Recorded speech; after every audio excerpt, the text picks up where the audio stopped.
Okay, here we go. One more rapid game of chess. Peon Kamba, he has 2000. Yeah, I changed the color theme here to a light theme. Because with a dark theme, the room is pretty dark as it is, and my webcam was getting very dark, so now this light background hopefully lights up my face a little bit. Okay, this is a very typical variation of the French. Of course, I can't take on d4 because takes, and then bishop b5 check wins my queen. So usually white will castle there and actually sacrifice the pawn, and bishop c2 is not that common, and I think it is because I can actually do this. And he has spent 2 moves with his bishop, and now I'm just threatening to win the bishop pair, if you can call that winning. But this is the white's good bishop, this light squared bishop. So usually in the French, you want to try to actually preserve that bishop.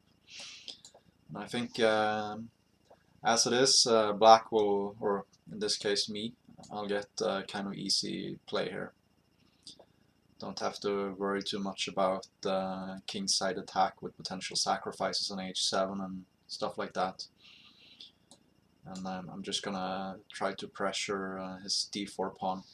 That's almost always the typical strategy in the French. Like white has this pawn wedge, which is pointing against the kingside, so he will try for a kingside attack, while black has a very solid structure and tries to attack the base of the white pawn chain, in this case the d4 pawn. And queen b3. In many variations of the Slav defense, let's say, queen b3 is a very topical move, but I don't think it's all that great here. So I could take on d4, like knight takes d4, queen takes b6, and then knight takes f3 check. And then I take back on b6 in the end. That would be very good for me. But I think his idea is that takes on d4, and then he will take on b7 in the end. And I'm not so sure about that. I could then take on e5, winning both his center pawns. And then he can possibly take on a7 in the end. But then I might have bishop d6 with a very good position. But it is kind of dangerous to go for this line and just take both the center pawns, because my queen might get exposed and I'm not very well developed. However, I think just trading queens is a very simple, strategically preferable position for me, because I have the bishop pair and this pawn structure here, these double pawns, they are actually weak. In the Slav it's very different, because white can use the b-pawn to attack, but here that's not really the case. And I can consider moves like knight b4 at some point, but I think maybe just develop first, and then play something like a6 and knight b4. I think already I should have a slight advantage with black, which is obviously very helpful, and this should possibly just blunder a pawn, although it's the same situation. He can take on a7 if I take on d4, but this center pawn is worth a lot more than the a7 pawn, and I'm not going to take on b3 because b3 will still be weak. I'm just going to defend this pawn here. And if he plays something like rook d1, I can just go knight f5 and later to e7, and it's very solid. Or that is, right now the b3 pawn is hanging, so he has to take care of that first. Also, if he plays, let's see, b4 now, which is kind of the expected move, I can perhaps go h6 first, and then chase his knight off to a unfavorable square, h3. He doesn't want to go knight f3 and allow another double pawn, I don't think so. he might actually do that, because after takes and something like castles, then b5 is strong, and he wins my b7 pawn. So actually b7 then would be, now that I think of it, it could be somewhat of a nuisance. Maybe I underestimated this b pawn push.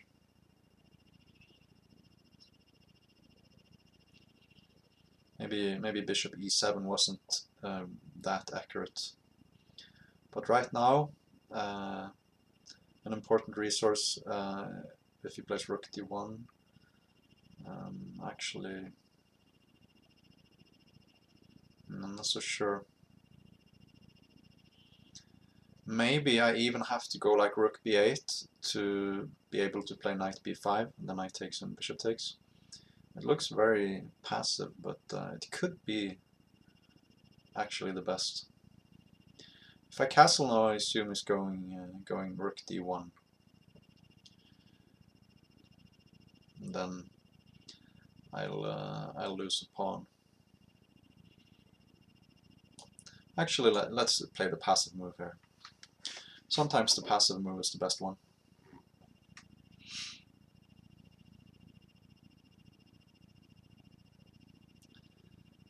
Okay.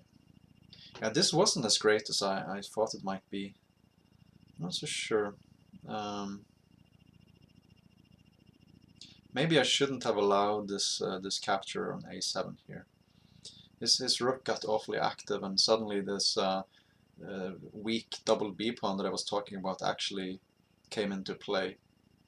While in the previous position, I could perhaps show it later, but then I just could control the b pawn with a6, and everything was under control. And here it is a little bit shaky.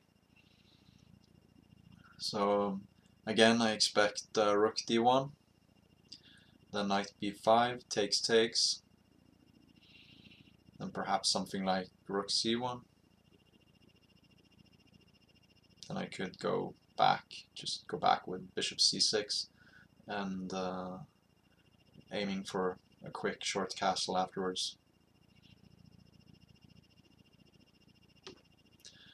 So I'm still stuck with this light squared bishop, which is very often the weak piece in black's position in the French defense.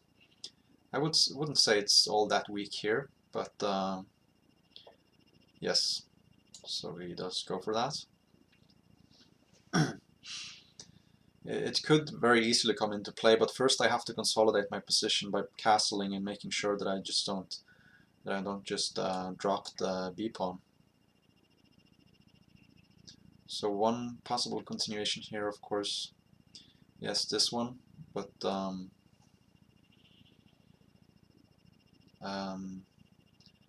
there is an interesting variation here, or not that interesting, but castles, I assume his plan is rook c7, but then I can actually play rook f to c8.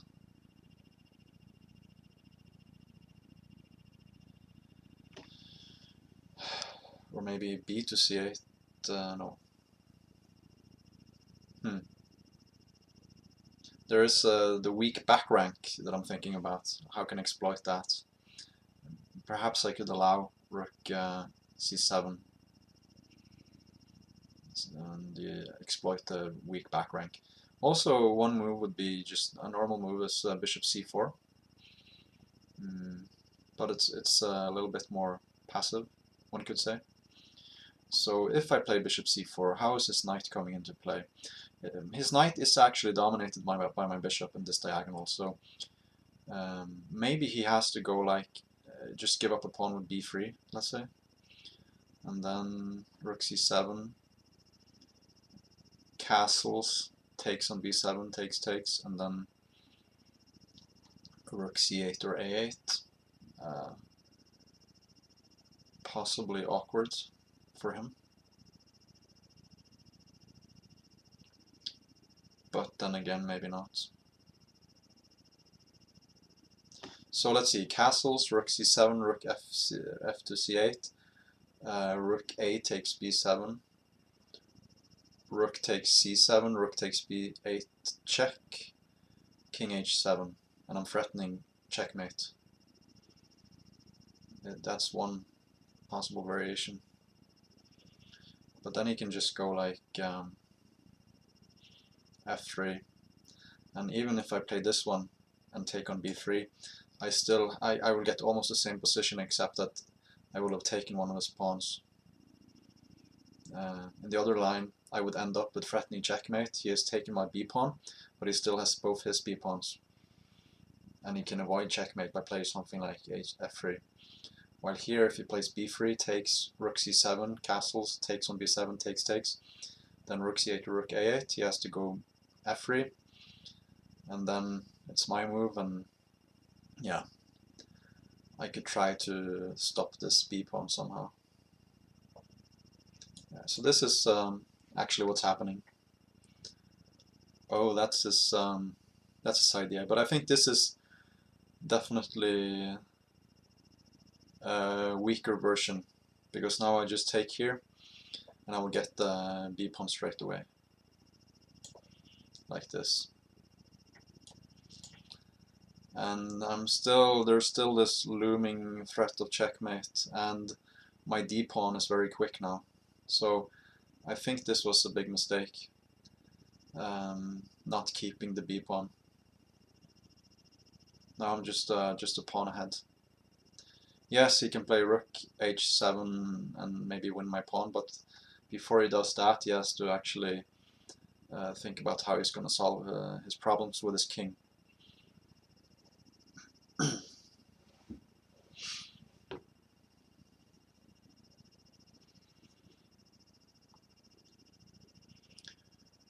It's not that easy. Maybe he has to go f3 straight away.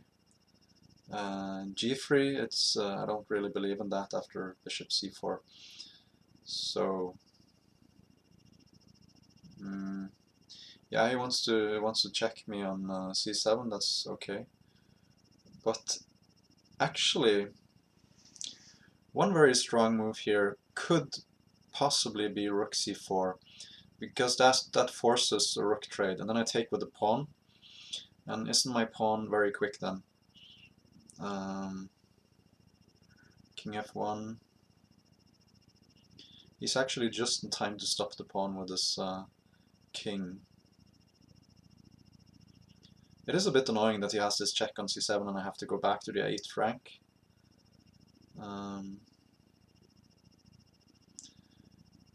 Yeah, but even if he can stop my pawn, technically speaking, it's a clear pawn ahead, and I have a bishop against the knight, and at the moment this knight is awkwardly placed.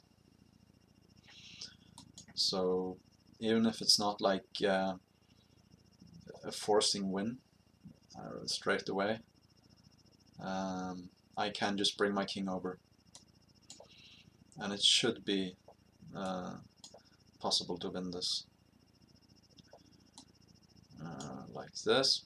And he's gonna have to defend against this pawn with both his knight and king. At the moment, his knight's not coming into the game, so it will come into the game via e2. And then I have to be really careful that I don't just like blunder the pawn somehow.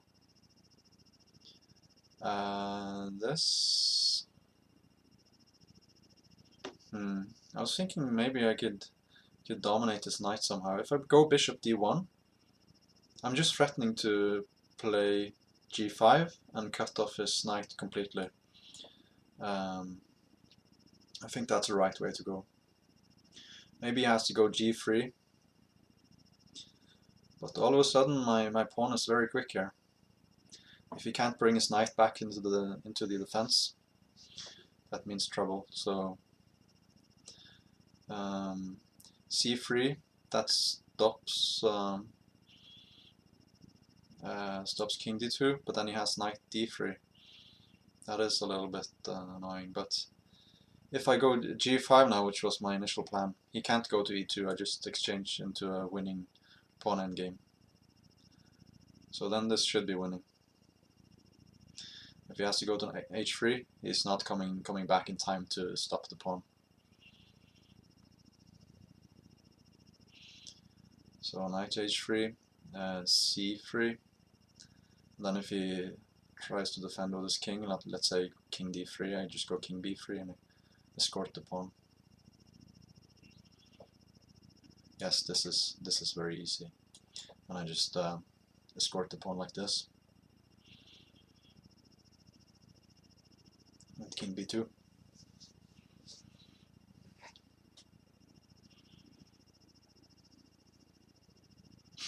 So I'm gonna have a look at the game afterwards and see if I assume that my my play at some point wasn't very accurate.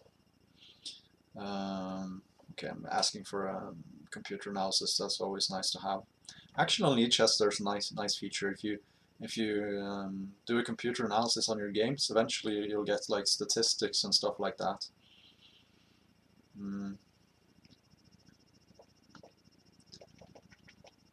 So here is the first kind of inaccuracy. Theoretically speaking, playing here, just get knight b4, and he has to give up the bishop pair, his strong bishop. And here, even the computer agrees that it's already a small advantage for black. Maybe you could go to f5, it's slightly more accurate, but I don't think it makes a big difference if I go to f5 or c6. And this, of course, is not that great. Maybe I should have played this, yeah? Because this is clear. This is very good for black. Almost winning.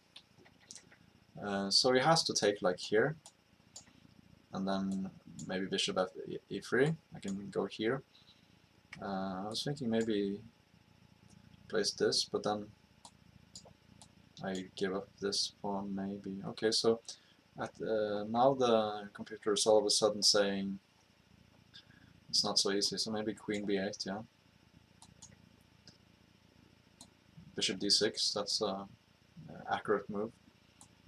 And like here, it's equal in terms of pawns, but I have the bishop pair in a very strong center. It's very good for black, so maybe I should have looked a bit further into this line, taking on d4. But I was thinking like, just taking here can't be bad. And a6, probably something I should do. I think making this trade on g5 wasn't that great. I should probably do as the computer says here, play f6. f6 is a very standard move in the French. So something like here, and yeah, just king f7 even, and a6 afterwards. It's very solid. I have the bishop pair.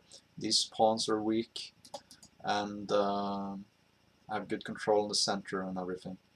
So, but also, yeah, taking can't be that bad. Now f6 according to the comp.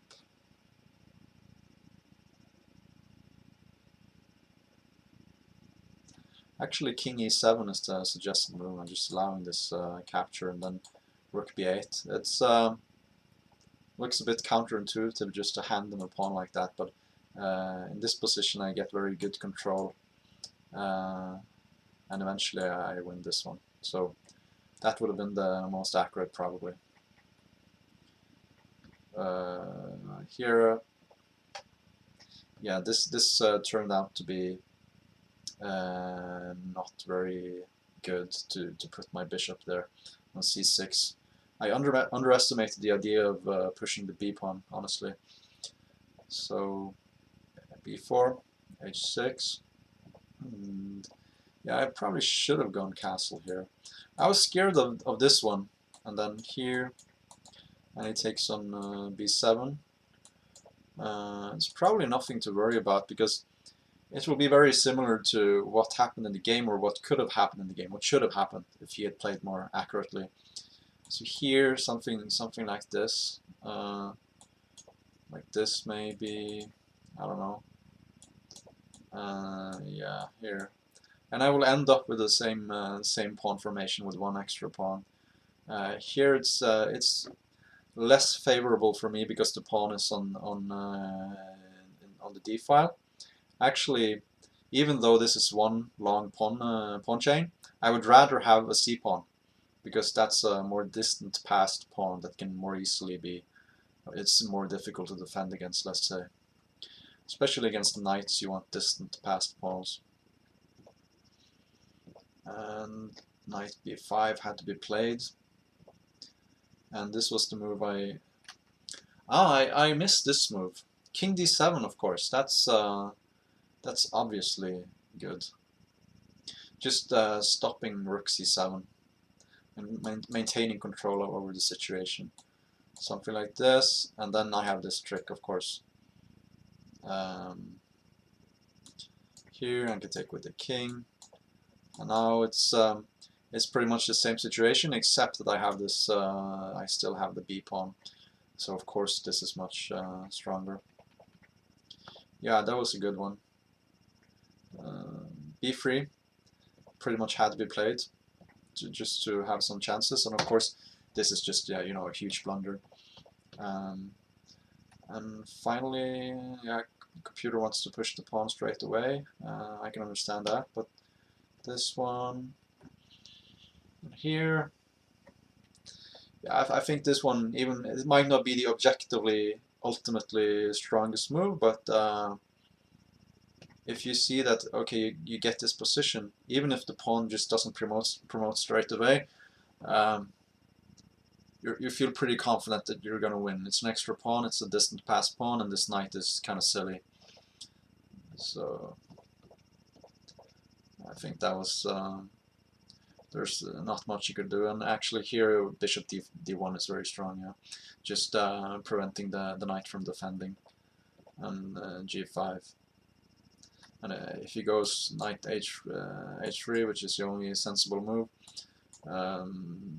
yeah, the pawn just, yeah, maybe that's not the right way to go, but here, the pawn just promotes. Yeah, I can even take here, and then can do anything, this, even. Yeah, so the, yeah, and here, even though I don't promote straight away, you'll get into Zugzwang somehow, like this one. Just go here, stopping the knight from entering, and sooner or later I will win the knight for my pawn, and that's just a very easy win. So I think the most instructive part of this game was actually the early moments here were actually bishop c6 wasn't the right move. It's actually better to just give up this b pawn to get some more development and initiative, and also to use his weak back rank against him. But yeah, can't be too unhappy about the way I played anyway. So till next time, thanks for watching. This has been Stranded Knight, and see you.